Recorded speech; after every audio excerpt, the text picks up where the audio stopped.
there was a tendency a while ago to treat married women as minors in law. So as a married woman, you actually had fewer rights and control over your own person than if you were a single woman.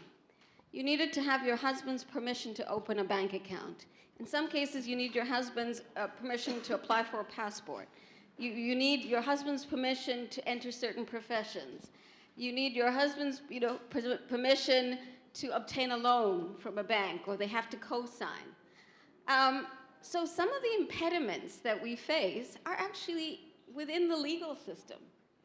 But what they've done is they've relegated women to the status of minors, really, as children, treating them as children who don't have the intelligence to decide their own fates, who don't have agency, and who are not really seen as equal to men, who are still sort of childlike. And these are some of the impediments that women across the board face, regardless of what sector you're in, regardless of your economic status. These are some of the structural barriers that Mama Machel was referring to. So a lot of these have now been done away with, but we still live with the mindsets.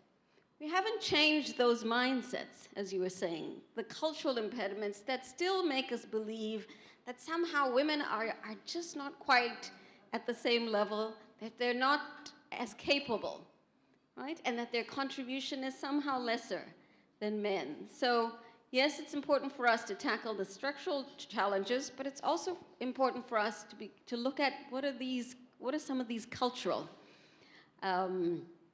stereotypes that we still maintain and that result in unconscious bias or even conscious bias, and how do we level the playing field?